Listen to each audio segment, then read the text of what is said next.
अब हम आगे पढ़ेंगे तो दूसरा अध्याय जिसमें उनके कॉलेज, विवाह और गांधी जी के आंदोलन में जो जुड़े वो वाला भाग आएगा।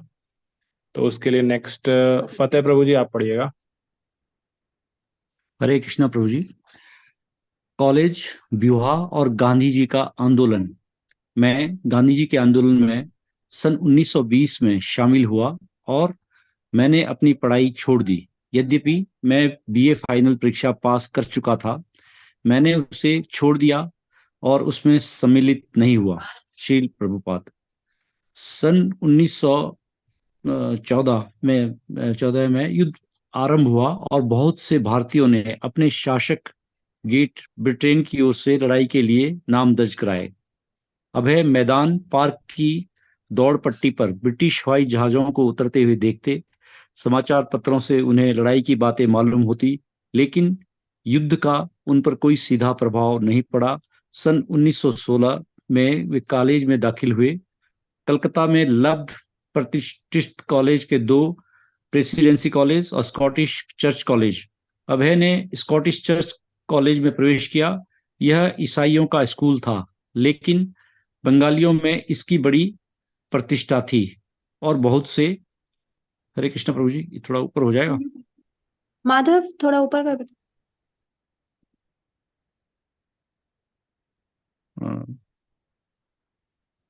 प्रेसिडेंसी कॉलेज और स्कॉटिश कॉलेज, चर्च कॉलेज। अभय ने स्कॉटिश चर्च कॉलेज में प्रवेश लिया। यह ईसाइयों का स्कूल था, लेकिन बंगालियों में इसकी बड़ी प्रतिष्ठा थी और बहुत से वैष्णव परिवार अपने लड़कों को उसमें भेजते थे। उसके प्रोफेसर, जिनमें से अधिकतर चर्च ऑफ स्कॉटलैंड के पादरी थे, अपने गंभीर और चरित्र के लिए विख्यात थे और विद्यार्थी उनमें अच्छी शिक्षा प्राप्त करते थे। यह उचित और सम्मानित संस्था थी और चूंकि यह उत्तर कलकत्ता में हरिसन रोड से बहुत दूर नहीं थी, गौर मोहन अभय को घर रख सकते थे। गौर मोहन ने बहुत पहले निश्चय कर लिया था कि वे अभय को लंदन नहीं जाने देंगे और शिक्षा के नाम में उन्हें पश्चिम के भ्रष्टाचार का सामना नहीं करने देंगे। वे अभय को श्रीमती राधा रानी और श्री भगवान, उसके बाद का भगवान कृष्ण का सच्चा भक्त बनना चाहते थे। फिर भी दूसरी ओर वे उन्हें किसी गुरु का ब्रह्मचारी शिष्य बनने के लिए भी नहीं छोड़ देना चाहते थे। ऐसे योगी गुरु कहाँ मिलते हैं? योगियों और स्वामियों का जो उनका अनुभव था, उससे उन्हें विश्वास नहीं होता था। उनकी इच्छा थी कि उनके पुत्र में आध्यात्मिक जीवन के सभी गुण हों, तो भी वे जानते थे कि अभय को विवाह करना होगा और अपनी जीविका कमानी होगी। ऐसी परिस्थितियों में गौर मोहन अपनी जानकारी में अपने पुत्र को जो सबसे बड़ी सुरक्षा प्रदान कर सकते थे, वह स्कॉटिश चर्च कॉलेज में उसकी भर्ती थी। हरे कृष्ण माता जी। आगे पढ़ना है क्या? हरे कृष्ण। यस, कुसुम माता जी। हरे कृष्णा माता जी। हरे कृष्ण।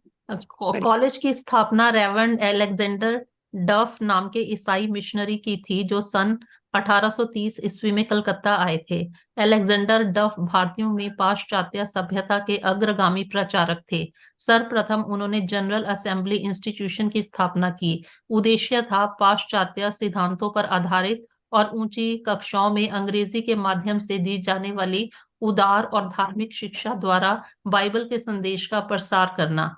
बाद में उन्होंने college of the church of Scotland की स्थापना की और 1908 में दोनों संस्थाओं में एक को मिलाकर उनका नाम स्कॉटिश चर्चिस कॉलेज रखा। श्रील प्रभुपाद हम अपने प्रोफेसरों का सम्मान पिता की तरह करते थे। विद्यार्थियों और प्रोफेसरों के बीच संबंध बहुत अच्छा था। Vice chancellor professor W.S. उकुहार्ट बहुत ही कोमलचित व्यक्ति थे। हम कभी कभी उनके साथ परिहास भी करते थे। प्रथम वर्ष में मैंने अंग्रेजी और संस्कृत का अध्ययन किया और दूसरे वर्ष में संस्कृत और दर्शन शास्त्र का। उसके बाद दर्शन शास्त्र और अर्थशास्त्र का। एक दूसरे प्रोफेसर जेसी स्क्रिम गौर थे। वे अंग्रेजी साहित्य के प्रोफेसर थे। अंग्रेजी साहित्य पढ़ाते समय वे बंकिम चंद्र चटर्जी से समानांतर पंक्तियां उद्धृत करते थे। वे कहते, हाँ हाँ, तुम्हारे बंकिम बाबू भी ऐसा कहते हैं। उन्होंने बंकिम के साहित्य का अध्ययन किया था और वह बंकिम चंद्र चटर्जी की तुलना वॉल्टर स्कॉट से करते थे। उन दोनों डिकेंस और सर वॉल्टर स्कॉट अंग्रेजी साहित्य की दो बहुत बड़ी हस्तियां थी, इसलिए वह हमें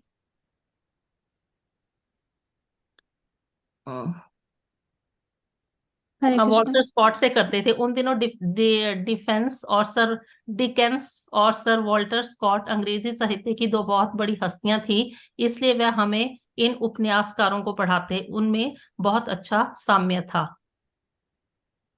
अब ये इंग्लिश सोसाइटी के सदस्य बन गए और वे अपने सहपाठियों को कीट्स, शैली और अन्य कवियों की कविताएं सुनाते। संस्कृत सोसाइटी के सदस्य के रूप में गीता सुनाते और उनके सहपाठी विशेष रूप से देखते कि श्री कृष्ण के विराट रूप का वर्णन करने वाले 11वें अध्याय का पाठ बड़े उत्साह से करते थे।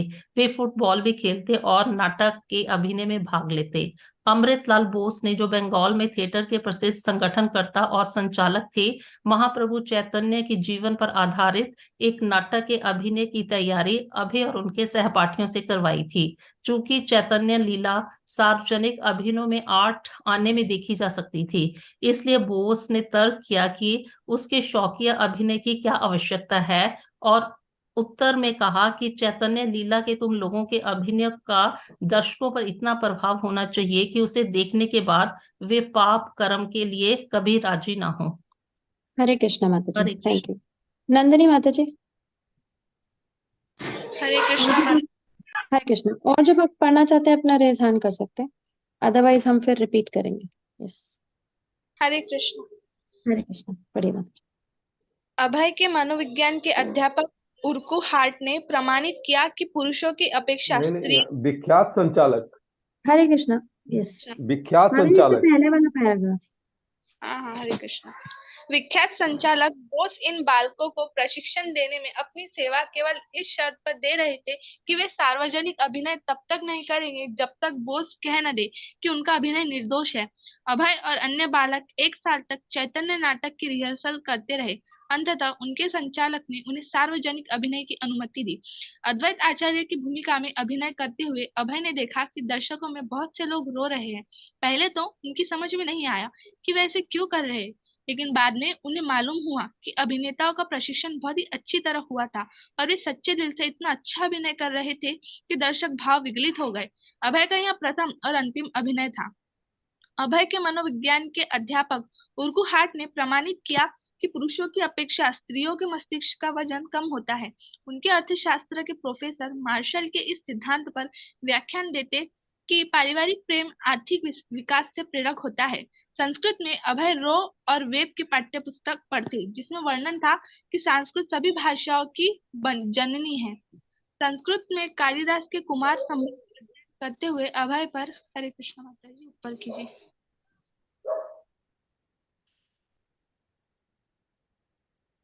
कालिदास के धीर शब्द की इस व्याख्या का बड़ा प्रभाव पड़ा कि धीर का अर्थ है शांत चित्त या आत्मानुशासित।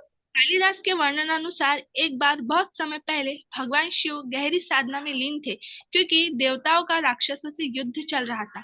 इसलिए वे भगवान शिव के वीर्य से उत्पन्न एक सेनापति चाहते थे। अतएव उन्होंने उनकी साधना में विघ्न डालने के लिए एक सुंदर युवती पार्वती को भेजा। यद्यपि पार्वती ने शिव की आराधना की और उनके लिंग का स्पर्श भी किया, तथापि वे विचलित नहीं हुए। प्रलोभन के प्रति उनका प्रतिरोध धीर होने का पूर्ण दृष्टांत था। हरे कृष्ण।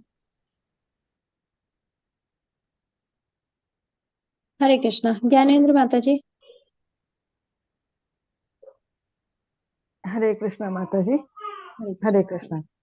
भारत में अंग्रेजों द्वारा संचालित अन्य स्कूलों की तरह ही स्कॉटिश चर्च कॉलेज के अध्यापकों को भी स्थानीय भाषा सीखनी पड़ती थी।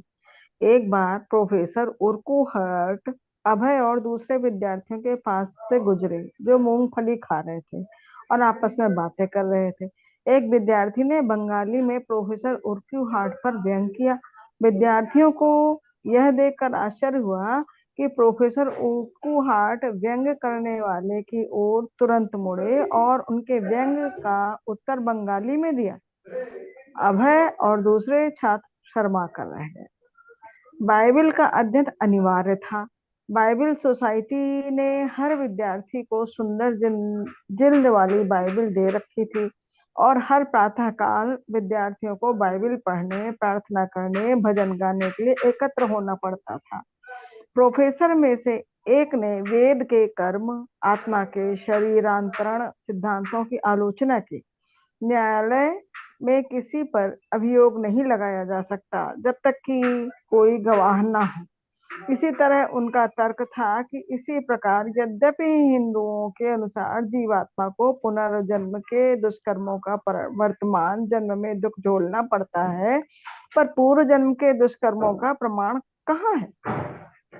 इस आलोचना से अभय अप्रसन्न हुए और वे जानते थे कि इसका खंडन कैसे हो सकता है, लेकिन एक विद्यार्थी होने के नाते वे चुप रहे। सामाजिक दृष्टि से उनका दर्जा नीचा था और विद्यार्थी के लिए किसी अध्यापक को चुनौती देने की गुंजाइश ही नहीं थी, लेकिन वे जानते थे कि कर्म के विरुद्ध प्रोफेसर का तर्क सारहीन था। वे जानते थे कि हमारे कर्म ही हमारे कर्म का गवाह है। हरे कृष्णा माता जी। कुछ विद्यार्थी हरे कृष्णा। माधव।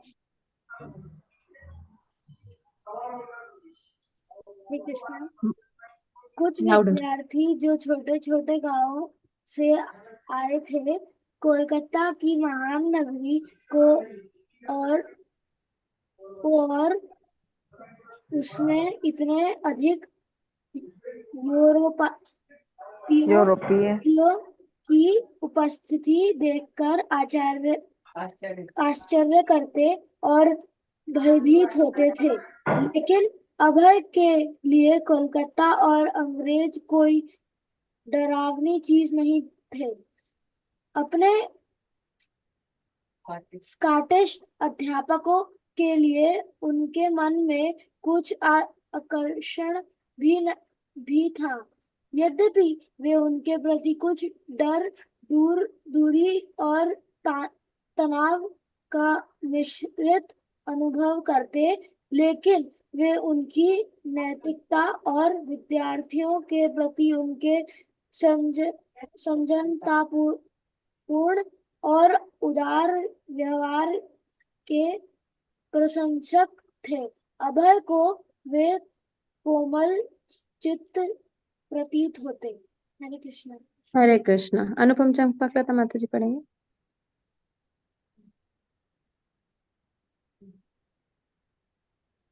हरे कृष्णा। हरे कृष्णा।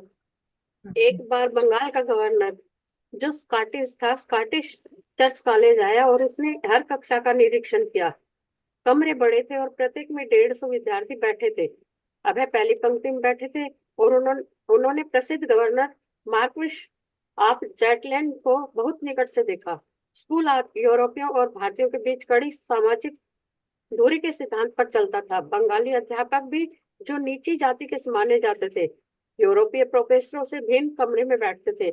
कॉलेज पाठ्यक्रम का एक अंग इंग्लैंड वर्क इंडिया था, जिसे एक घोष नामक एक भारतीय ने लिखा था। पुस्तक में विस्तार से बताया गया था कि अंग्रेज शासन के पूर्व भारत किस प्रकार आदिम अवस्था में था। अभय का अर्थशास्त्र का अध्यापक विद्यार्थियों की मंद बुद्धि से तंग आकर कभी कभी उन पर चिल्ला उठता था। उन्हें संपूर्ण भारतीय राष्ट्र के प्रतिनिधियों के रूप में उन्हें संबोधित करता हुआ वह कहता, तुम लोगों को स्वतंत्रता की आशा कभी नहीं करनी चाहिए। तुम शासन नहीं कर सकते, तुम केवल गधों की तरह काम कर सकते हो, बस। कॉलेज की दिनचर्या बहुत कठोर थी। अभय को अब हर प्रातःकाल राधा और गोविंद के शिविरगृहों के सामने घंटों समय बिताने की स्वतंत्रता नहीं थी। वह बचपन का विलास था जब वे प्रतिदिन मल्लिकों के मंदिर में राधा के गोविंद के स्वर्ण विग्रहों के सामने घंटों बिताते थे और पुजारियों को सुगंध पुष्प, दीप और संगीत कीर्तन से अर्च विग्रहों की आराधना करते और भरपूर प्रसाद वितरण करते देखते थे। बच्चे के रूप में वे मंदिर के घास के मैदान में खेला करते थे।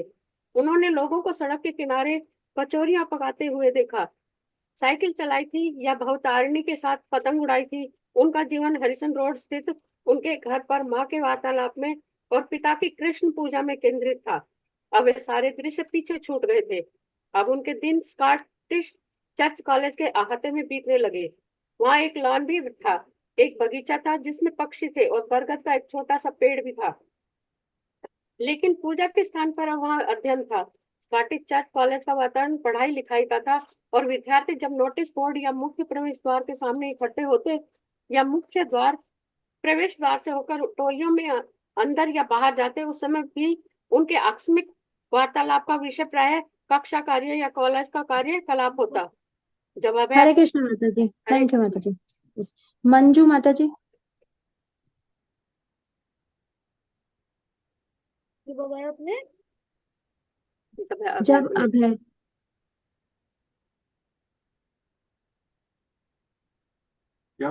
जब अभय अपने सहपाठियों के साथ अभय अपने सहपाठियों के साथ कक्षा में किसी बेंच पर बैठे होते जिनके सामने लेक्चर हॉल में पंक्ति की पंक्ति डेस्कें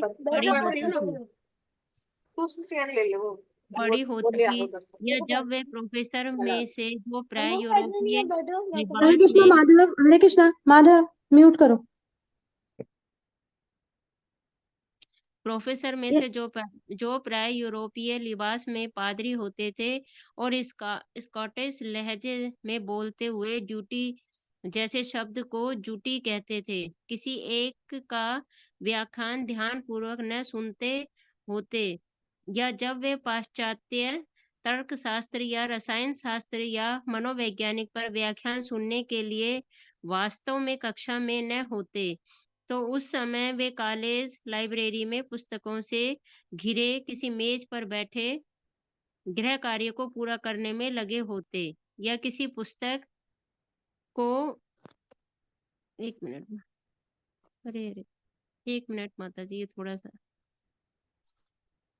लाइब्रेरी में पुस्तकों से घिरे किसी मेज पर बैठे गृह कार्य को पूरा करने में लगे होते, या किसी पुस्तक को पढ़ते होते या नोट लिखते होते, और सिर के ऊपर चलता पंखा पुस्तक के पृष्ठों को उलटता पलटता रहता। जब वे अपने माँ बाप बहनों भाइयों के साथ घर पर होते, उस समय भी अपना पाठ पढ़ते होते या लेक्चर हॉल में अध्यापक के सामने प्रस्तुत करने को कुछ लिखते होते। अतः उन्हें अपने कृष्ण भगवान की उस प्रतिमा की आराधना बंद करनी पड़ गई जो वर्षों पूर्व उनकी मांग पर उनके पिता ने उन्हें दी थी। अपने आराध्य अर्चा विग्रहों को उन्हें एक बक्से में बंद कर देना पड़ा। गौर मोहन को इस बात से कोई चिंता नहीं थी कि उनके प्रिय पुत्र को उनके बचपन के भक्ति परक कार्यकलापों के लिए अब समय नहीं मिलता। उन्हें इस बात का ध्यान था कि अभय अपनी आदतों में पाक साफ बने रहे, वे पाश्चात्य विचारों के अनुगामी न बने या अपनी संस्कृति को चुनौती न दे, तथा स्कॉटिश चर्च कॉलेज के विद्यार्थियों के रूप में अनैतिक आचरण के शिकार न हो। गौर मोहन को संतोष था कि अभय स्नातकोत्तर सफल जीवन के लिए अच्छी शिक्षा प्राप्त कर रहे हैं। वे एक जिम्मेदार वैष्णव होंगे, वे शीघ्र विवाह करेंगे और व्यवसाय में लगेंगे। अभय के सहपाठियों और गहरे मित्रों में एक मित्र रूपेंद्र नाथ थे। अभय अपने रूपेन साथ साथ अध्ययन करते और बाइबल पाठ के समय अनिवार्य प्रार्थना करते हुए असेंबली हॉल में साथ साथ बैठते। रूपेन देखते कि यद्यपि अभय एक गंभीर विद्यार्थी थे, तथापि वे पाश्चात्य शिक्षा के पीछे मुग्ध नहीं थे और न उनमें विद्वता प्राप्त करने के लिए उच्चाकांक्षा थी। अभय रूपेन को विश्वसनीय रूप में बताते, ये चीजें मुझे पसंद नहीं। कभी कभी वे उनसे दूर हट जाने की भी बात करते। रूपेन पूछते, तुम क्या सोच रहे हो? और अभय अपने मन की बात उन्हें बताते। रूपेन ने पाया कि अभय हमेशा किसी धार्मिक विषय पर या दार्शनिक विषय पर या भगवान की भक्ति के संबंध में सोचा करते। अभय के हरे कृष्णा माता जी। हेमलता माता जी। हरे कृष्णा। हरे हरे कृष्णा। हाँ जी, एक मिनट, कहाँ से पढ़ना है ये? क्या इसके अक्षर बहुत छोटे हैं ना? हाँ। अभय ने पाश्चात्य दार्शनिकों और वैज्ञानिकों का अध्ययन किया और वे उन्हें उत्कृष्ट न कर सके। कुछ भी हो, वे केवल तर्क वितर्क वाले करने वाले थे और उनके निष्कर्ष उस वैष्णव दीक्षा की भक्तिपूर्ण मनोवृत्ति से मेल नहीं खाते थे जो अभय और उनके पिता और वैदिक धर्म ग्रंथों से मिली थी। पाश्चात्य ज्ञान का वैभव जिसे प्राप्त कर कुछ लोगों में गहरे अध्ययन की भूख जगी और जिसके द्वारा अन्य कुछ अच्छी श्रेणियों और व्यवसाय प्राप्त कर आगे बढ़ जाने की ललायता हो उठे, अभय के मन को स्पर्श न कर सका। निश्चय ही उनके मन में हमेशा किसी धार्मिक दार्शनिक विषय में या ईश्वर की भक्ति में के विचार उठते रहते। फिर भी स्टॉकिश विषय में या ईश्वर की भक्ति के चर्च कॉलेज के विद्यार्थी के रूप में अपना समय और ध्यान पढ़ाई लिखाई में लगाते। कॉलेज में पहला साल बीतने का एक रात अभय ने एक असाधारण स्वप्न देखा। अभय के पिता ने कृष्ण का जो अर्चा विग्रह उन्हें दिया था वह प्रतिवाद करता हुआ प्रकट हुआ। माधव थोड़ा ऊपर करेंगे इसे, थैंक यू। तुमने मुझे इस दशा में क्यों रख दिया है? तुम्हें चाहिए कि मुझे इसमें से बाहर निकालो और फिर से मेरी पूजा करो। अभय को दुख हुआ कि उसके अर्च विग्रह की उपेक्षा हुई है और कॉलेज के कार्यों के बावजूद घर पर उन्होंने राधा और कृष्ण की पूजा फिर से आरंभ कर दी। हरे कृष्णा। हरे कृष्ण। रेखा माता जी। हरे कृष्णा। कॉल करेंगे क्या माधव? इधर से ये पेज 32। अभय से एक कक्षा आगे। हाँ, अभय ने एक कक्षा आगे ओजस्वी राष्ट्रवादी सुभाष चंद्र बोस थे। वे प्रेसिडेंट कॉलेज के छात्र थे, लेकिन एक अंग्रेज प्रोफेसर के विरुद्ध जो भारतीयों को बार बार गालियां दिया करता था, विद्यार्थियों की हड़ताल कराने के कारण वहां से निकाल दिए गए थे। स्कॉटिश चर्च कॉलेज में बोस गंभीर छात्र सिद्ध हुए और वे फिलॉसफी क्लब के मंत्री थे और वाइस चांसलर। उर्कुक हार्ट के साथ वे सहयोगपूर्ण कार्य करते थे। सुभाष चंद्र बोस और अन्य लोगों से अभय ने भारत की स्वतंत्रता के बारे में सुना। उन्होंने ऐसे नाम सुने जो बंगाल भर में प्रसिद्ध थे। बिपिन चंद्र पाल, जिन्होंने आर्म्स एक्ट को रद्द करने के लिए आंदोलन किया। सुरेंद्र नाथ बनर्जी, जिन्होंने 1905 में के भंग के विरुद्ध आंदोलन करके अंग्रेजों को आश्चर्यचकित कर दिया। लाला लाजपत राय तथा सर्वविख्यात मोहनदास करमचंद गांधी। सरकार विरोधी आंदोलन को रोकने से स्कॉटिश चर्च कॉलेज बड़ा कठोर था, लेकिन होम रूल के प्रति विद्यार्थियों की सहानुभूति थी। यद्यपि विद्रोह के प्रत्यक्ष लक्षण नहीं थे, पर विद्यार्थी गोपनीय ढंग से कभी कभी राष्ट्रवादी बैठकें करते थे। जब सुभाष चंद्र बोस ने विद्यार्थियों को भारतीय स्वतंत्रता आंदोलन का समर्थन करने को उकसाया तो अभय ने उनकी बात ध्यान से सुनी। आध्यात्मिकता से बोस का विश्वास, उनका उत्साह और दृढ़ निश्चय अभय को पसंद आया। अभय को कहाँ चला गया?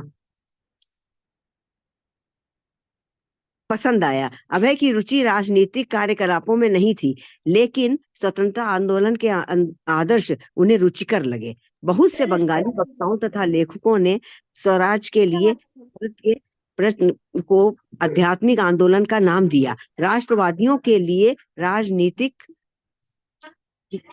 मुक्ति भौतिक बंधन से आत्मा की मुक्ति के समान थी। अभय की रुचि भगवान कृष्ण की भक्ति में थी। भगवान कृष्ण में जो परम सत्य है, यह विश्वास उन्हें अपने पिताजी से मिला था और बचपन से ही उनमें घर किए हुए था। दूसरी ओर भारतीय स्वतंत्रता अस्थायी आपेक्षिक सत्य थी, लेकिन स्वराज के कुछ नेता यह मानते हुए भी वैदिक धर्म वास्तव में परम सत्य है, बलपूर्वक कहते थे भारतीय संस्कृति का मूल वैभव संसार के कल्याण हेतु तब तक उजागर नहीं होगा जब तक कि वह विदेशी शासन के कलंक से मुक्त नहीं हो जाता। उनका कहना था कि विदेशी शासक भारतीय संस्कृति को कलंकित करके उसकी भर्त्सना करते हैं। हरे कृष्ण माता जी। हरे कृष्ण हरे कृष्ण। अस्सी देवी माता जी। हरे कृष्ण। अभय को भी ऐसा ही लगता था। एम घोष लिखित अपनी निर्धारित पाठ्य पुस्तक इंग्लैंड्स वर्क इन इंडिया में उन्हें पढ़ने को मिला था कि वैदिक शास्त्र अपवित्र है, हाल के लिखे हैं और ब्रिटिश शासन और ईसाई धर्म के प्रचार के पहले भारतीय संस्कृति आध्यात्मिकता की दृष्टि से बहुत पिछड़ी हुई थी। अंग्रेजी की ओर से शास्त्रों के विरुद्ध अनेक अपमानजनक बातें कही जाती थी, जैसे अभय के एक प्रोफेसर द्वारा कर्म सिद्धांत का खंडन। लेकिन यदि भारत को राजनीतिक स्वतंत्रता मिल जाए तो हर एक केवल भारतीय ही नहीं वरन संपूर्ण विश्व भारत की उन्नत वैदिक संस्कृति से लाभान्वित हो सकता है। स्वराज का नारा अप्रत्यक्ष रूप से ही सही सचमुच सभी विद्यार्थियों को आकृष्ट करता था। उनमें अभय भी थे। अभय की विशेष रुचि गांधी जी में थी। गांधी जी भगवत गीता हमेशा अपने साथ रखते थे। वे भगवान कृष्ण के पवित्र आदेशों का प्रतिदिन पाठ करते थे और कहते थे कि अन्य सभी ग्रंथों से अधिक वे गीता से मार्गदर्शन प्राप्त करते हैं। गांधी जी की निजी आदतें बहुत शुद्ध थी। वे मांस, मदिरा और अवैध यौन संबंध से बचते थे। वे एक साधु जैसा सरल जीवन बिताते थे, लेकिन भीख मांगते साधुओं से, जिन्हें अभय ने कई बार देखा था, उनसे जीवन में अधिक ईमानदारी थी।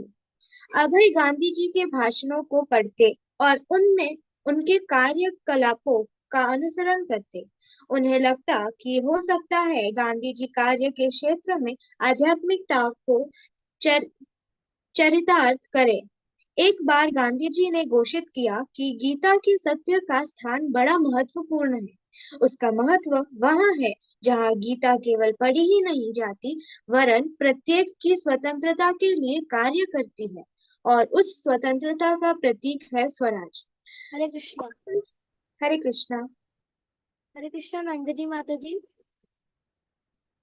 हरे कृष्णा। स्कॉटिश चर्च कॉलेज में अभय के अध्ययन काल में राष्ट्रीयता के प्रति सहानुभूति भूमिगत बनी रही।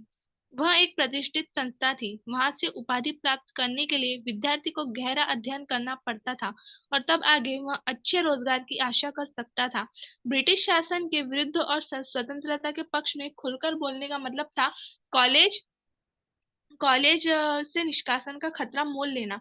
बहुत विद्रोही स्वभाव के विद्यार्थी ही इस खतरे के अंतर्गत शिक्षा और रोजगार दोनों से हाथ धोने को साहस कर सकते थे। इसलिए वे लुक छिप कर मिलते और विद्रोही नेताओं के भाषण सुनते। हम स्वराज चाहते, हम स्वतंत्रता चाहते, अपनी सरकार ऊपर करे। हरे कृष्ण। अपने स्कूल गौर मोहन अपने पुत्र के लिए चिंतापूर्वक ध्यान रखते थे। वे अभय को उन हजारों लाखों लोगों में से एक नहीं समझते थे जिन्हें भारत का राजनीतिक भाग्य बदलना था, वरन वे उनके लिए प्रिय पुत्र थे। अभय का कल्याण उनके लिए सर्वाधिक चिंता का विषय था। जबकि संसार का घटना चक्र इतिहास के मंच पर घूम रहा था, गौर मोहन का ध्यान अपने पुत्र के भविष्य पर केंद्रित था, ऐसे भविष्य पर जिसकी वे आशा करते थे और जिसके लिए वे सतत प्रार्थना करते थे। वे अभय को एक सच्चा वैष्णव बनाने की योजना बना रहे थे। राधा रानी का एक भक्त, उन्होंने अभय को कृष्ण जी की उपासना करना और पवित्र आचरण निभाना सिखाया था और उनकी शिक्षा की व्यवस्था कर दी थी। अब गौर मोहन का विचार उनका विवाह कर देने का हुआ। वैदिक परंपरा अनुसार विवाह का निश्चय माँ बाप द्वारा बहुत सावधानी पूर्वक किया जाना चाहिए और कन्या के रजस्वला होने के पूर्व वह संपन्न हो जाना चाहिए। गौर मोहन ने अपनी पहली कन्या का विवाह 9 वर्ष की अवस्था में कर दिया था, दूसरी का 12 वर्ष की आयु में और तीसरी का 11 वर्ष की आयु में। जब उनकी दूसरी कन्या 12वें वर्ष में चल रही थी तो रजनी ने कहा था, मैं नदी में जाकर आत्महत्या कर लूंगी यदि तुम उसका विवाह तुरंत नहीं कर देते। वैदिक परंपरा में विवाह पूर्व हरे कृष्ण विवाह पूर्व प्रेमाचार नहीं था। नवविवाहित दंपति प्रारंभ के वर्षों में साथ रहते थे। विवाहित लड़की पहले अपने माँ बाप के घर पर पति के लिए भोजन बनाकर उसकी सेवा आरंभ करती, फिर भोजन परोसते समय उसके सामने आती और तरह तरह के अन्य औपचारिक वार्तालाप में भाग लेती। इस प्रकार जब दोनों शरीर से पुष्ट हो जाते तब एक दूसरे को इतने प्रिय लगने लगते कि आपस में अभिन्न बन जाते। लड़की स्वभावतः अपने पति की विश्वास भाजन होती, क्योंकि रजस्वला होने तक उसकी किसी अन्य लड़के से संगति ही न होती। हरे कृष्ण।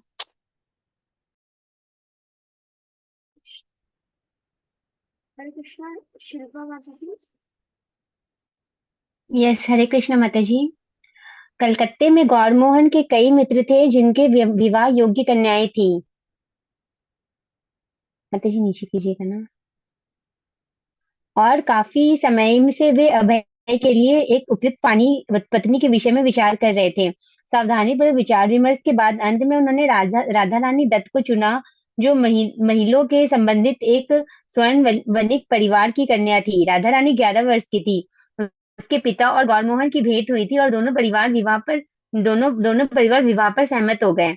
यद्यपि अभय तब कॉलेज के तीसरे साल के विद्यार्थी थे और उनकी कोई आमदनी नहीं थी, किंतु किसी विद्यार्थी के लिए विवाह करना असाधारण बात नहीं थी और उन्हें तत्काल आर्थिक जिम्मेदारियों का सामना नहीं करना था। अभय को पत्नी के साथ पिता का चुनाव पसंद नहीं था। वे किसी अन्य लड़की से विवाह करना चाहते थे, किंतु पिता के प्रति सम्मान के कारण उन्होंने अपनी अनिच्छा को दबा लिया। विवाह के उपरांत अभय अपने परिवार में रहने लगे और उनकी पत्नी अपने परिवार में, इसलिए पत्नी के भरण पोषण का दायित्व उन पर तुरंत नहीं आया। पहले उन्हें कॉलेज का पढ़ाई समाप्त करनी थी। स्कॉटिश चर्च कॉलेज में चौथे वर्ष में पढ़ते हुए अभय ने उसकी डिग्री स्वीकार करने के प्रति उदासीनता बढ़ने लगी। राष्ट्रीय लक्ष्य के प्रति सहानुभूति रखने के कारण ब्रिटिश संस्थाओं की तुलना में इन्हें राष्ट्रीय विद्यालय और स्वायत्त शासन प्रिय लगे, लेकिन उनके सामने अभी कोई ऐसा विकल्प था नहीं। गांधी जी विद्यार्थियों को विदेशी संस्थाएं छोड़ने का नारा जरूर दे रहे थे। उनका कहना था कि विदेशियों द्वारा संचालित विद्यालय विद्यार्थियों में गुलामी को मनोवृत्ति पैदा करते हैं। वे विद्यार्थियों को फौजों के हाथ की कठपुतली के सिवाय कुछ नहीं बनाते, लेकिन फिर भी कॉलेज की डिग्री जीवन में रोजगार का आधार थी। अभय ने दोनों विकल्पों पर भलीभांति विचार किया। गौर मोहन नहीं चाहते थे कि अभय कोई ऐसा काम करे जिसके लिए बाद में उन्हें दुख हो। उन्होंने बराबर वही प्रश्न किया था कि वे अपने लड़के के लिए सबसे अच्छी योजना बनाएं, लेकिन अभय की अवस्था अब 23 वर्ष की हो गई थी और अपने लिए कोई भी निर्णय उन्हें स्वयं करना था। गौर मोहन ने भविष्य के बारे में सोचा। अभय भी जन्म पत्री कहती थी कि 70 वर्ष की अवस्था में वे एक महान धर्म प्रचारक होंगे, लेकिन उसे देखने के लिए गौर मोहन तब तक जीवित रहने की आशा नहीं करते थे। फिर भी जन्म पत्री के सही होने में उन्हें पूरा विश्वास था और वे अभय को तदनुसार तैयार करना चाहते थे।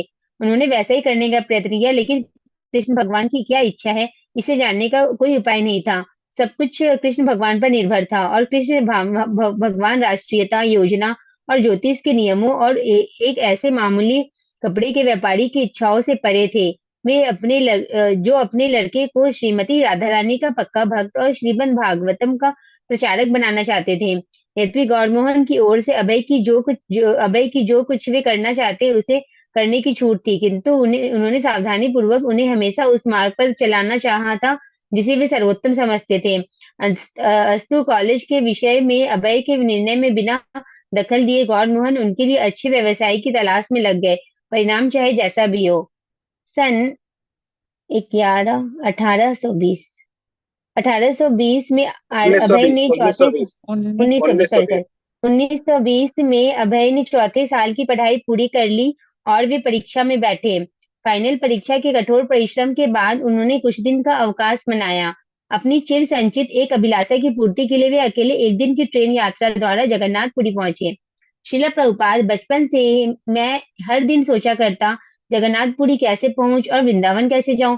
उस समय वृंदावन का किराया 4 या 5 रुपए था, वही जगन्नाथपुरी का भी था। इसलिए मैं सोचा करता मैं कब जाऊंगा। अवसर मिलते ही मैं पहले जगन्नाथपुरी गया, पर महाप्रभु चैतन्य की बहु हरे कृष्ण माता जी वे उस चौड़ी सड़क